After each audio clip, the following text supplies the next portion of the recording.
Hindi niya nabanggit, yun ang po ang sinasabi niya. Yes, Pero para yes, sa inyo, positibo ito. Pero kayo po ba ay talagang, dahil nasabi niyo positibo yan, kumbaga hopeful kayo na ang itatalaga na ng Pangulo this time ay hindi nga politiko? At talagang educator na? Doon po sa sinabi niya, mukhang hindi. No? Yun nga. Bakit ba ayaw sa politiko? Alam mo, Mano Ted, no, nakita naman na natin to, no, even in the past, no, kapag ka politiko kasi, no, may consideration yan doon sa election, no, sa electoral consideration.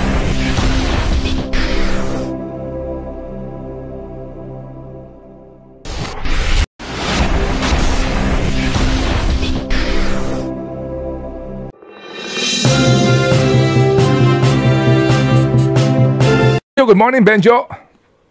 Yes, Mano Ted, magandang umaga po, and Ma'am Chacha, magandang umaga. Sorry to keep you waiting. Sige, go ahead. Yes po. Sir Benjo, dito sa pahayag nga po ng Pangulo nito lang weekend na medyo nahihirapan siya sa pagpili sa iniwang pwesto ni VP Sara dito sa Department of Education. Ano po ang tugon nyo dito?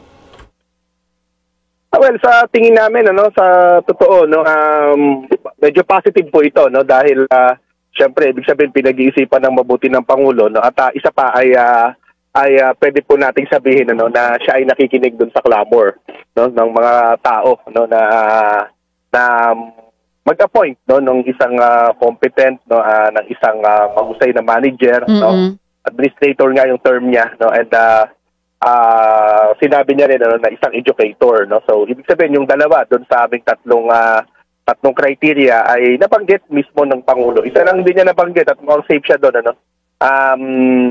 Yung sinasabi, kasi, well, ang malawak na panawagan naman, kung mag-a-appoint ng Pangulo ng Defense Secretary, dapat ay hindi politiko.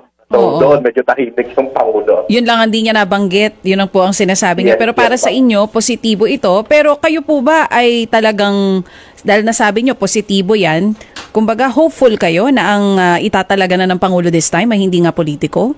At talagang educator na? Doon po sa sinabi niya, mukhang hindi. Mahirap po umasa. Siyempre, alam naman natin na yung pagkatalaga ng cabinet member, yan ay, well, that's a political appointment in fact. Wala rin niyang mga qualifications sa batas. Walang technical requirements. Kaya naman nauuwi doon sa discretion at trust and confidence ng Pangulo. But in the past naman, nakita naman po natin ang mga appointments ng mga defense secretaries. May mga people from the academy, mga educators, ng mga doctor of education, nakita naman natin. Hindi naman talaga kailangan na pumili ng politiko. Otherwise, madadrag na naman doon sa partisan politics yung Department of Education. Which is supposedly a neutral agency. Yung nga. Bakit ba ayaw sa politiko? Alam mo, Mano Ted, nakita naman na natin to, even in the past, kapag ka politiko kasi, may consideration yan doon sa election, sa electoral consideration. Malaki, tapos maraming kaaway, diba? Pag maraming kaaway yung politiko, kahit magaganda yung programa ng Department of Education, pero dahil nga politiko yung namumuno, yung kanyang mga kaaway, it is always perceived, na ginagawa niya yung magagandang programa ng DepEd sa pamumulitika. At hindi din natin maiiwasan yung mga kalaban po niya ay ganun din po yung sasabihin. So hindi nakaka-focus. Imbes na magiging full-time, magiging lahat ng energy niya ay ibubuhos niya sa pagiging DepEd Secretary po, ang mangyayari, may panahon na kailangan niya pang sumagot doon sa mga batikos, valid man o hindi. So yun po yung gusto po natin din iwasan po. Sige po. So tayo po ngayon ay waiting at hintayin nga natin itong sinasabi ng Presidente, and kayo po, ang inyo po lamang, kumbaga ang inyo pong wish dito, ang inyong dream secretary, ano po ang basic na katangian po lamang, please?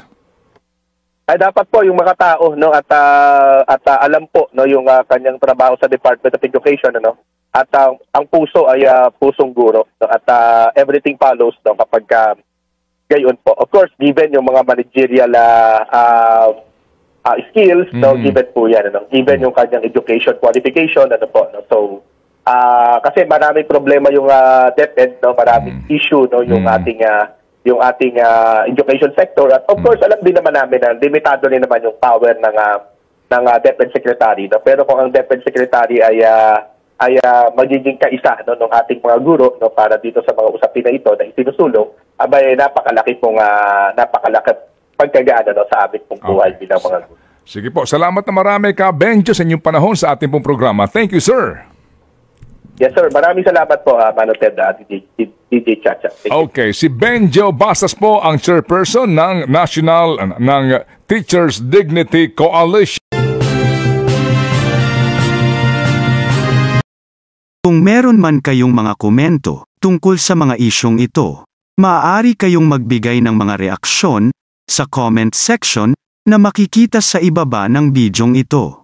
Maraming salamat, at kung ikaw ay interesado ng mga bidyong tulad nito, mangyaring suportahan ang channel na ito sa pamamagitan ng pagpindot ng like, pag-share ng mga video, at kung bago ka pa lang sa channel na ito, please subscribe sa channel na ito at pindutin ang notification bell at piliin ang all upang maabisuhan ka para sa mga paparating pang mga videos.